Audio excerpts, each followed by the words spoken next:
সময় নষ্ট করো। তোমরা কি জানো ইউটিউবের যিনি প্রতিষ্ঠাতা তিনি কে, তার নাম কি? ইউটিউবের প্রতিষ্ঠাতা তিনি কিন্তু বাংলাদেশি বংশোদ্ভূত, জার্মান নাগরিক ছিলেন এবং তার নাম জাভেদ করিম। জন্ম হচ্ছে 1979 সালে। এই জাভেদ করিম তার একটা বক্তব্য আমি শুনেছিলাম, তিনি বলেছিলেন যে এই ইউটিউব আমি আবিষ্কার করার পরে আমি বুঝতে পারলাম মানুষের কাছে ইউটিউব নিজেই একটা প্রবলেম। তখন তিনি তার বক্তব্যে বললেন যে অসংখ্য সময় যুবক ছেলেরা নষ্ট করে ফেলছে ইউটিউবের কারণে। যদিও আমি এর সাফাই গাচ্ছি না, তবুও এই জিনিসটা আমি প্রতিষ্ঠা করার পেছনে আমার একটা হিস্ট্রি আছে, ব্যাক হিস্ট্রি আছে। সেটা হচ্ছে আমি সবাইকে এই জিনিসটাই বলি, তোমরা ঝুঁকি গ্রহণ করো, বিনিময়ে তোমরা সফলতা অর্জন করতে পারবে। তো ইউটিউব যখন জাভেদ করিম চিন্তা করেছিলেন, তিনি স্কুলে পড়তেন, জার্মানির একটা স্কুলের নাম ছিল হচ্ছে মিনেসোটা স্কুল। এই মিনেসোটা স্কুলে থাকাকালীন সময়ে তিনি মোজাইকা নামক একটা ওয়েবসাইটের সাথে পরিচিত হয়েছিলেন, সার্চ ইঞ্জিন। তো মোজাইকা সার্চ ইঞ্জিনে সার্চ দিয়ে তিনি দেখলেন যে এই জিনিসটা কোথা থেকে আবিষ্কার হয়েছে, কারা আবিষ্কার করেছে। তিনি সার্চ দিয়ে দেখলেন যে পার্শ্ববর্তী ওই যে আমি যে স্কুলে পড়ি মিনেসোটা স্কুলের পাশেই মিনেসোটা ইউনিভার্সিটিতেই এটা আবিষ্কার করা হয়েছে পাশেই। তখন তিনি চিন্তা করলেন যে আমি মিনেসোটা ইউনিভার্সিটিতে আমাকে ওইখানেই পড়তে হবে। তো তিনি চিন্তা ভাবনা করে যখন ওই পর্যায়ে গেলেন, তিনি অ্যাপ্লিকেশন করলেন এই ইউনিভার্সিটিতে সিএসসি ডিপার্টমেন্টে ভর্তি হওয়ার জন্য। কিন্তু তার এই অ্যাপ্লিকেশন বাদ দিয়ে তাকে সিরামিক সায়েন্সের উপরে পড়ার জন্য অ্যাপয়েন্ট করা হলো। তখন তিনি আবার রিভিউ একটা অ্যাপ্লিকেশন লিখলেন এবং 2-3 বার করে উল্লেখ করলেন আমি শুধুমাত্র সিএসসি তে পড়ার জন্যই অ্যাপ্লিকেশন করেছি এবং আমি জানি আমি এর জন্য যোগ্যতা সম্পন্ন একজন ব্যক্তি, আমাকে এটাই পড়ার জন্য অনুমতি দেওয়া হোক। তো তার রিকোয়েস্টের কারণে অথরিটি তাকে পারমিশন দিল, তিনি সিএসসি তে পড়লেন।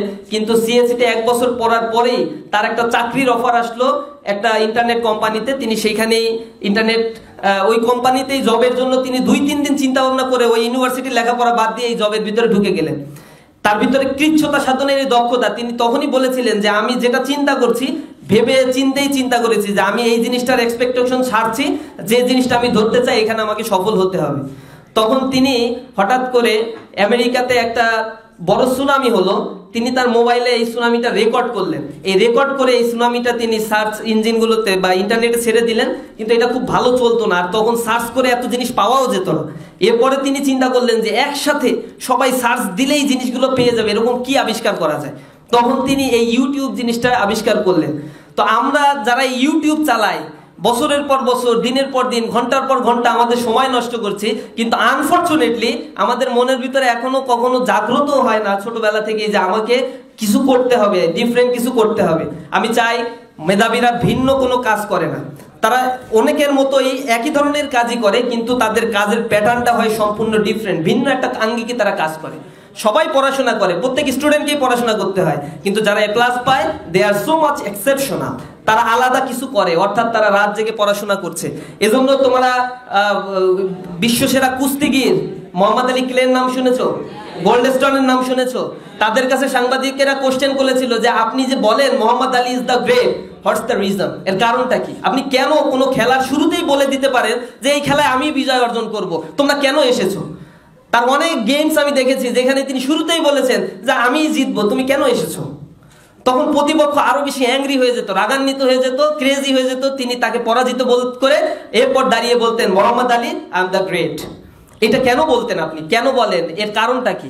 মোহাম্মদ আলীর এই প্রশ্নের জবাবে, সাংবাদিকের এই প্রশ্নের জবাবে মোহাম্মদ আলী ক্লে বলছেন যে দেখেন আমার আর কোনো কারণ নাই, কারণটা হচ্ছে একটাই, আমি অন্যের তুলনায় একটু ডিফারেন্ট, আমি একটু এক্সারসাইজটা একটু বেশি করি। আমি যখন এক্সারসাইজ করি তখন আমি পাশের মানুষের দিকে তাকিয়ে দেখি যে আমার প্রতিপক্ষ যে থাকে সে কেমন এক্সারসাইজ করছে, তখন আমি আমার ক্লান্তি ভুলে গিয়ে আমি ফার্দার আবার এক্সারসাইজ শুরু করি।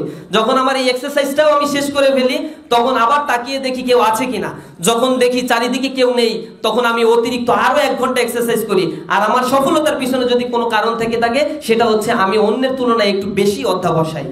সুতরাং তুমি এ প্লাস পেয়েছো, তার মানে এইটা এমন নয় যে এর পরে আর আমাকে কিছু করতে হবে না, এটাই আমার জন্য শেষ। তোমার জন্য সামনের দিকে অনেক পথ খোলা আছে। তুমি একটা এ প্লাস পেয়েছো মানে সোসাইটিতে তোমার এক্সপেকটেশনের লেভেলটা অনেক হাই। একটা পাহাড়ের চূড়ায় তুমি উঠে যদি স্লিপ করে পড়ে যাও, তোমার পায়ের অস্তিত্ব, হাত পায়ের অস্তিত্ব খুঁজে পাওয়া কঠিন হবে। কিন্তু 1 তলা থেকে 2 তলা থেকে পড়ে গেলে মৃত্যুবরণ করলেও মোটামুটি স্বাভাবিক মৃত্যু হবে। অথবা যদি 2-3টা সিঁড়ি থেকে তুমি স্লিপ করো তাহলে তোমার অবস্থানটা এমন হবে যে আসলে খুব বেশি ব্যথা তুমি পাবা না। কিন্তু এখন তুমি এ প্লাস পেয়েছো, এই সোসাইটির কাছে তোমার এক্সপেকটেশন আছে, তোমার পিতামাতা তোমাকে নিয়ে অনেক বেশি রঙিন স্বপ্ন দেখে। আমরা অনেক বেশি হতাশাজনক হয়ে পড়ছি দিন দিন, যে যখন বাবা মা আমাদের কাছে এসে চোখের পানি মুছে আর বলে আমার ছেলেটা নষ্ট হয়ে যাচ্ছে, আমার মেয়েটা নষ্ট হয়ে যাচ্ছে, তারা অ্যাডিক্টেড হচ্ছে, তারা স্মোকার হয়ে যাচ্ছে, তারা ইফটিজার হয়ে যাচ্ছে, বন্ধুদের সাথে মিশে মিশে তাদের নৈতিকতা নষ্ট হয়ে যাচ্ছে, বাবা মার সাথে খারাপ ব্যবহার করছে। অনেক পিতামাতা আমার কাছে এসে বলে যে আমার ছেলে ভাত খায় না 3-4 দিন বাসায়, আমাদের সাথে রাগ হয়ে তুমি একটু বলে দাও। বাপমার কথা শুনছে না, এই নৈতিকতা বোধটুকু হারিয়ে যাচ্ছে এই শিক্ষার মধ্য দিয়ে। এজন্য কোন একজন দার্শনিক বলেছিলেন যে তুমি যদি তোমার সন্তানকে 3টা আর শিক্ষা দাও, রিডিং, রাইটিং এন্ড অ্যারিথমেটিক, চতুর্থ আর হিসেবে যদি তুমি রিলিজিয়নকে না রাখো, পঞ্চম আর হিসেবে তুমি যাকে পাবে সে হচ্ছে একটা রাস্কেল। তো আমাদের সমাজে এই রাস্কেলিটির পরিমাণ দিন দিন বেড়ে যাচ্ছে।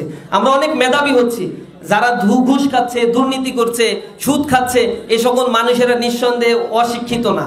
কোনো রিক্সাওয়ালা ঘুষ খায় না, এই ঘুষ খায় যারা, তারা হচ্ছে বড় বড় প্রশাসনিক কর্মকর্তা, বড় বড় আমাদের দেশের লিডারগুলো। সুতরাং আজকে এখানে যারা বসে আছো তারাই আগামী দিনের প্রস্ফুটিত গোলাপ। এই লাল সবুজের পতাকাকে তোমরাই রক্ষা করতে পারো। তোমরা যদি এই লাল সবুজের পতাকার সম্মানকে রক্ষা করতে চাও, আগামী 20 বছর পরে এই সমাজের প্রত্যেকটা সেক্টরে তোমরা এস্টাবলিশড হবে।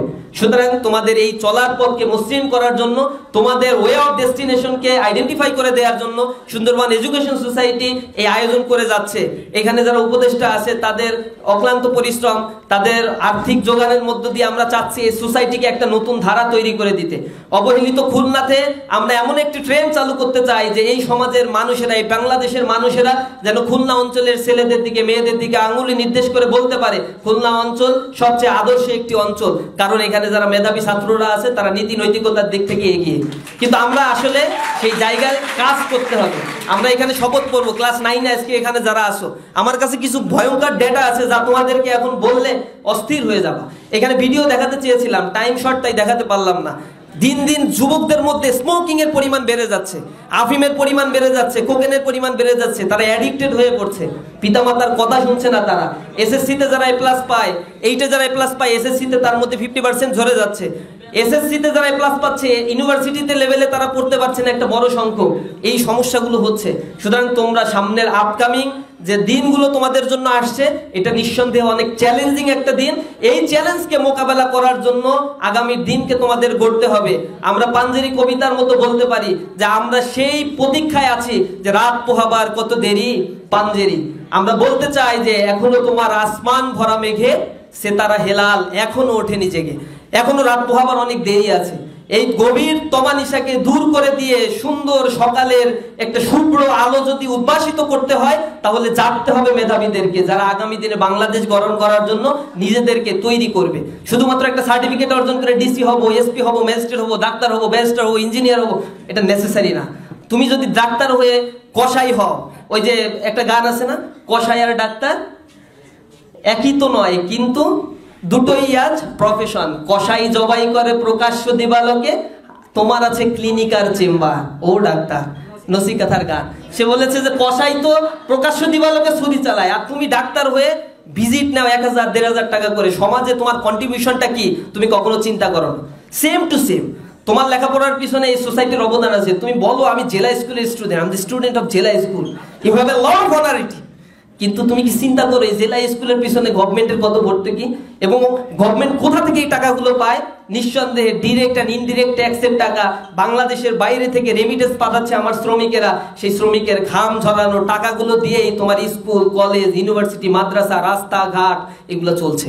সুতরাং এই কৃতজ্ঞতা বোধ, দায়বদ্ধতা থেকে যেন আমরা কাজ করতে পারি। সুন্দরবন এডুকেশন সোসাইটির পক্ষ থেকে তোমাদেরকে সেই দিকে আমরা আহ্বান জানাই। তোমরা যে কৃতিত্বের স্বাক্ষর রেখেছো ক্লাস 8-এ, নিঃসন্দেহে এটা অনবদ্য একটি অবদান। তোমরাও এই স্টেজে এসে অন্য অন্য মানুষদেরকে এভাবে তৈরি করার জন্য উদ্বুদ্ধ করো। নিজেদের কর্মের মাধ্যমে এই সমাজে চিরঞ্জীবী হও। তোমরা যেন এই পৃথিবী থেকে চলে গেলেও 1000 বছর যেন এই পৃথিবী তোমাদেরকে মনে রাখে, আমরা সেই আশাবাদ ব্যক্ত করছি। সুন্দরবন এডুকেশন সোসাইটির এই প্রোগ্রামে সাড়া দিয়ে যে সকল অতিথিবৃন্দ এসেছেন, আমরা তাদের প্রতিও সবিনয় কৃতজ্ঞ। আমাদের প্রোগ্রামকে সাফল্যমণ্ডিত করার জন্য যে সকল অভিভাবক বৃন্দ এসেছেন, ধৈর্য ধরে এতক্ষণ আমাদের সাথে ছিলেন, তাদের প্রতিও আমরা অসংখ্য কৃতজ্ঞতা জ্ঞাপন করছি। পাশাপাশি শিক্ষার্থী যারা এসেছো তাদের প্রতি আমাদের নিঃসন্দেহে অসংখ্য দোয়া থাকবে এবং তোমাদের জন্য ভালোবাসা থাকবে, যেন আমরা আগামী দিনে একসাথেই এই বাংলার এই সুন্দর লাল সবুজের পতাকাকে গঠন করতে পারি। এ পর্যায়ে আমরা তোমাদের মধ্যে ক্রেস্ট বিতরণ করা হবে। এরপরে তোমরা এখান থেকে যাওয়ার সময় আমাদের 52 ভাষা আন্দোলন নিয়ে একটি রচনা প্রতিযোগিতা আয়োজন করা হয়েছে। প্রতি বছরই আমরা অনেক বড় পরিসরে এই রচনা প্রতিযোগিতা করে থাকি। 20 টাকা করে রেজিস্ট্রেশন ফি। এই রেজিস্ট্রেশন ফিটা নেওয়া হচ্ছে জাস্ট হচ্ছে তোমরা যাতে ফর্মটা নিয়ে আমাদের কনফার্ম করতে পারো কয়জন এটা নেওয়া হয়েছে। তো এই ফর্মটা যাওয়ার সময় এইখানে ডেস্কে পাওয়া যাবে। তোমরা এটা নিয়ে এই ফর্মটা রচনা লেখার পরে শেষে তোমরা এইটা ওই ফর্মটা ওই রচনার স্ক্রিপ্ট পেপারের সাথে এটা অ্যাড করে তোমরা দিতে পারবে, জমা দিতে পারবে। সব যোগাযোগের ঠিকানা এখানে বিস্তারিত বর্ণনা করা আছে। সবাইকে ধন্যবাদ জানিয়ে আমার কথা শেষ করছি। আসসালামু আলাইকুম ওয়া রাহমাতুল্লাহ।